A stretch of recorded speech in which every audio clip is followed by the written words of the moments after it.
Hoy iniciamos el segundo mes de este año 2026 y qué alegría es poder compartir contigo este momento en el que reflexionamos en la palabra de Dios. Recuerda que estamos estudiando nuestro folleto sobre Filipenses y Colosenses y esta semana vamos a continuar en Filipenses porque vamos a hablar sobre el tema confianza solo en Cristo. Y este tema es tan importante porque el apóstol Pablo está tratando de ayudarnos a reconocer que para nuestra salvación, lo único que necesitamos es confiar en Cristo. Pero como estudiamos la semana pasada, esto conlleva una responsabilidad. Pero creo que Pablo quiere que todo esto quede bien claro en nuestra cabeza para que no creamos que la responsabilidad que tenemos nosotros de vivir como hijos de Dios, de brillar en este mundo de oscuridad moral, eso abona en algo o aporta algo a nuestra salvación. Son dos cosas diferentes y ya lo dejábamos claro la semana pasada, pero para iniciar esta nueva semana y este mes de febrero, también es importante volver a enfatizar esto. La responsabilidad personal es como yo vivo al haber sido salvado por la gracia de Cristo Jesús. Y vamos a abundar un poco en esto y le vamos a pedir al Señor que nos ayude y por eso vamos a hacer una oración este día. Querido Padre, gracias te damos por tu palabra y gracias porque en ella encontramos la dirección para nuestra vida. Gracias, Señor, por tu paciencia y amor y porque con tu ayuda podemos hacer frente a los desafíos que vienen por vivir en este mundo contaminado por el pecado. Por eso ayúdanos a tener toda nuestra confianza en nuestro Señor Jesucristo. Lo rogamos en su nombre. Amén. Para hoy la lección se titula Regocijándonos en el Señor. Y creo que es un título apropiado porque el mismo apóstol Pablo nos va a enseñar cómo regocijarse en realidad es el secreto para que no caigamos en la trampa del legalismo.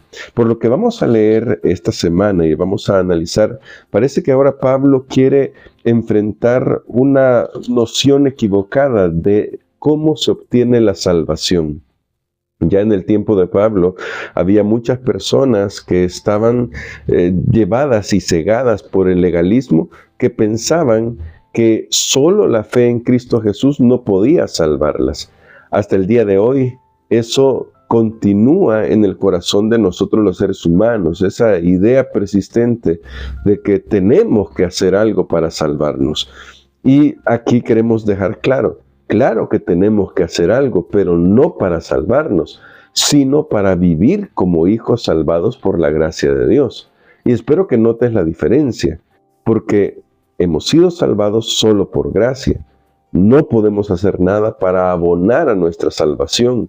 No hay nada que yo pueda agregarle a lo que Cristo hizo por mí en la cruz del Calvario. Pero sí tengo que esforzarme, lo que estudiamos la semana pasada, por vivir para Dios.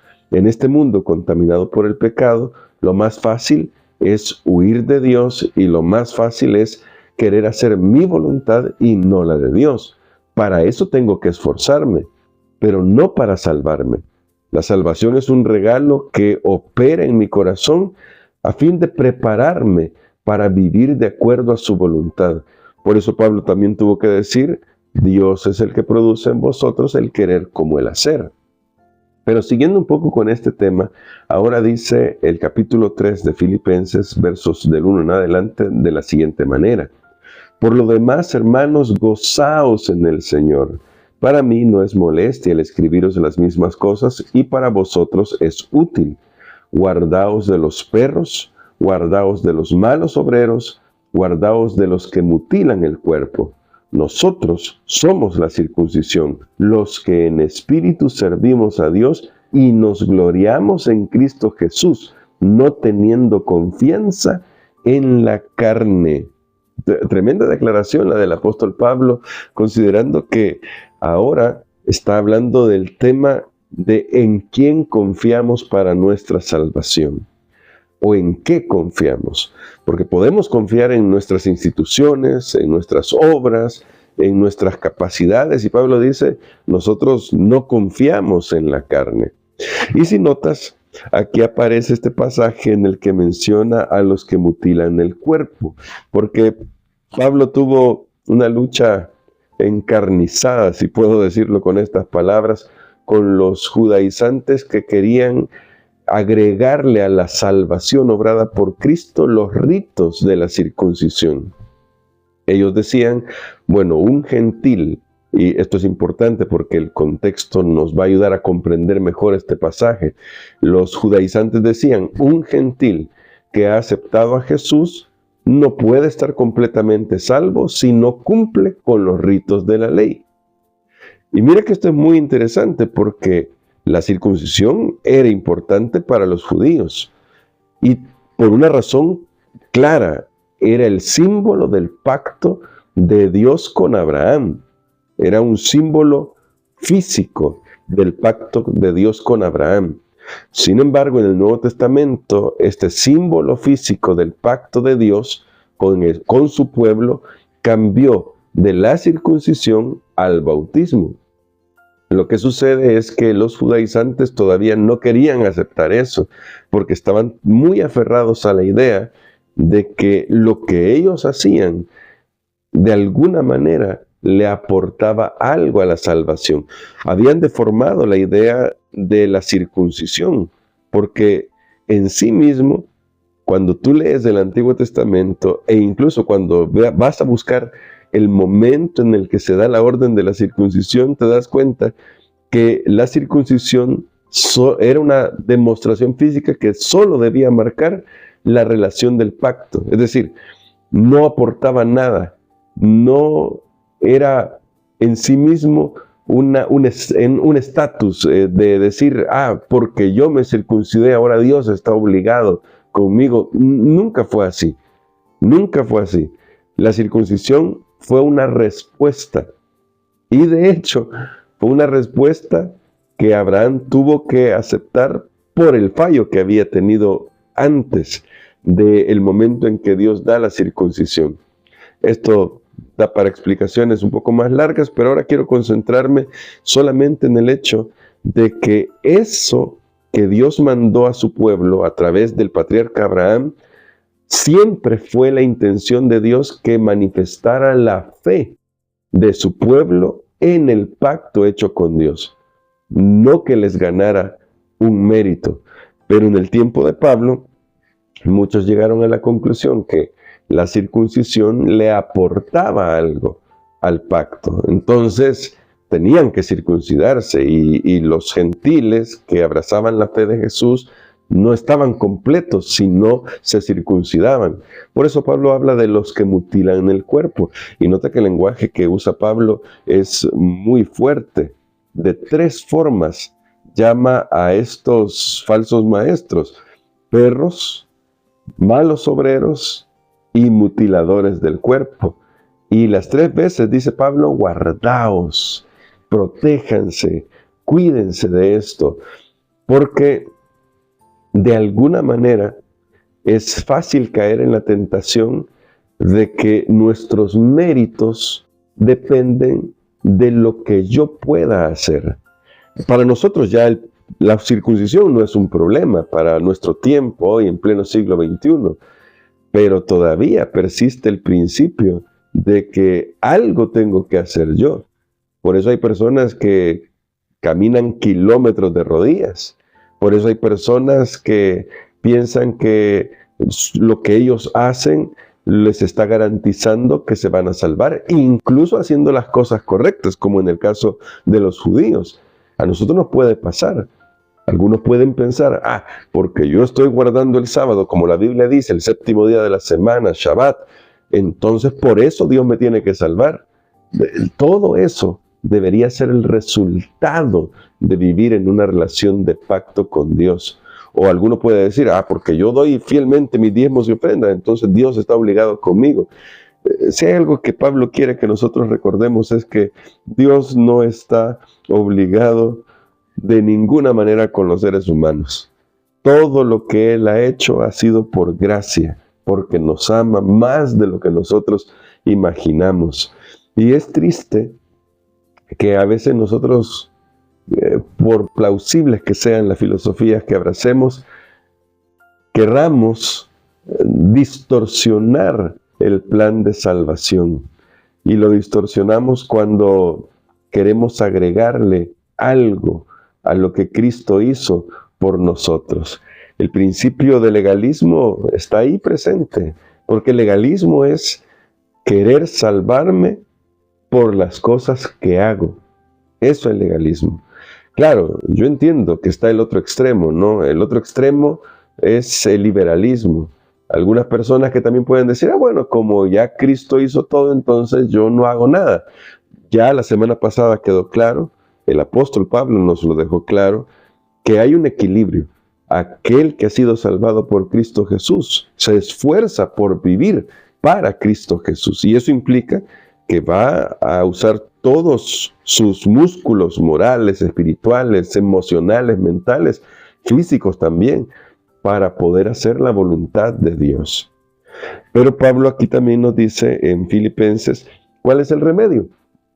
Y por eso él comienza en esta sección, hermanos, gozaos en el Señor. Y luego habla de nos gloriamos en Cristo Jesús, no teniendo confianza en la carne. Parece que lo que Pablo está queriendo decir es que si de verdad queremos vivir la experiencia de la salvación, necesitamos aprender a gozarnos en lo que Cristo ha hecho por nosotros. Yo sé que para algunos esto nos da miedo porque decimos, es que si me gozo demasiado en las cosas que Dios ha hecho por mí, ¿será que no voy a poder vivir de acuerdo a su voluntad? Y es al contrario. Si nosotros de verdad disfrutamos la salvación, vamos a querer hacer lo que a Dios le agrada.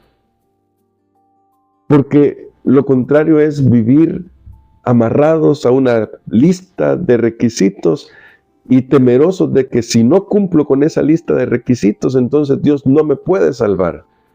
Por muy buena que sea esa lista. Y yo sé que cuando uno dice algunas cosas, especialmente en internet, pueden ser sacadas de contexto, pero me voy a arriesgar.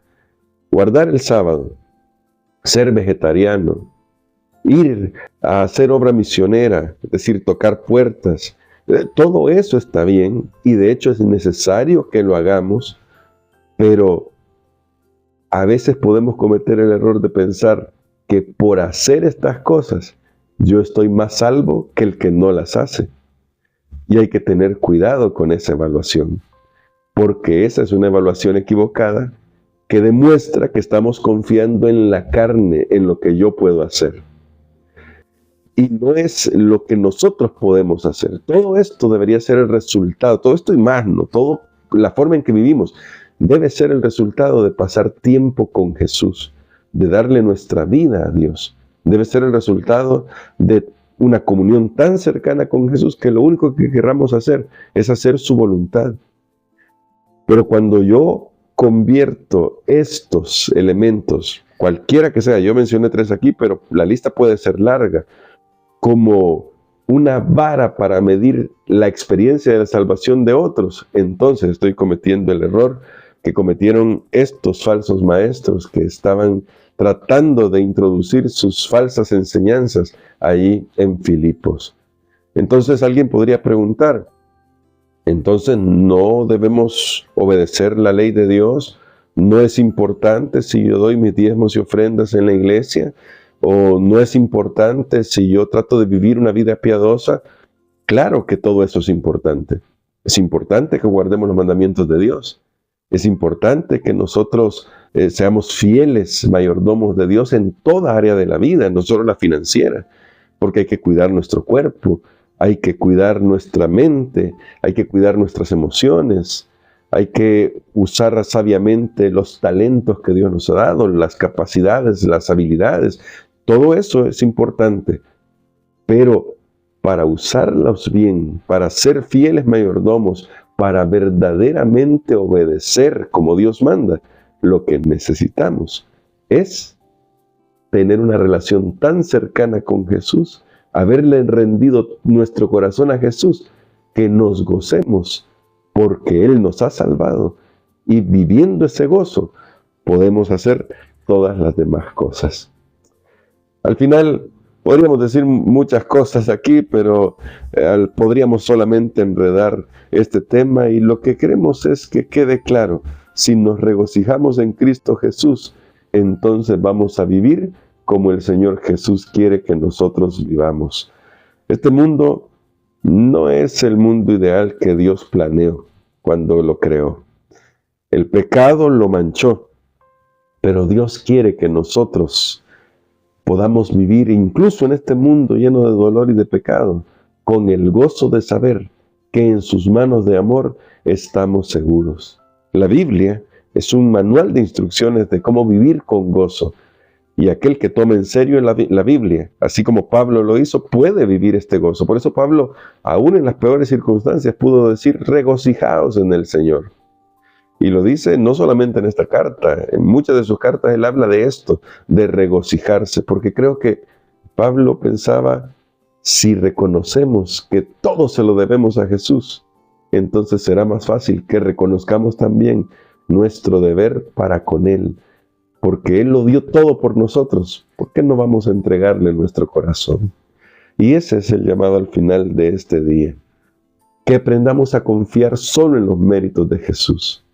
Y que cuando hagamos las cosas que hagamos, que sirvamos al Señor, que ayudemos al prójimo, que guardemos sus mandamientos, no pensemos que le estamos abonando algo a lo que Cristo hizo. Más bien que simplemente pensemos en lo que Cristo sigue haciendo en nuestro corazón, para que cada día podamos ser mejores como hijos suyos, para que cada día podamos representarlo mejor como ciudadanos del reino de los cielos. Que el Señor nos ayude para poder vivir de esta manera el gozo de la salvación. Vamos a orar. Querido Padre, gracias te damos por todo lo que tú has hecho por nosotros en Cristo Jesús. Perdónanos cuando nos hemos querido gloriar en la carne por lo que nosotros hacemos. En el tiempo de Pablo eran los judíos que hablaban de la circuncisión. En nuestro tiempo, muchos de nosotros creemos que debido a que ya logramos algunas cosas, entonces nosotros estamos más salvos que otros. Perdónanos por pensar esas cosas. Más bien ayúdanos a vivir el gozo de la salvación de tal manera que todo lo que hagamos reconozcamos que es solo por la gracia de Cristo Jesús. Si hay algo bueno en nosotros, si algo hemos hecho bien, ha sido solamente por tu gracia, porque tú obras el querer como el hacer por tu buena voluntad en nosotros. Bendice a tus hijos y a aquellos que están en este momento conectados con este estudio de la lección. Bendícelos, llénalos de tu gracia y tu amor. Todo lo pedimos en el nombre de Jesús. Amén.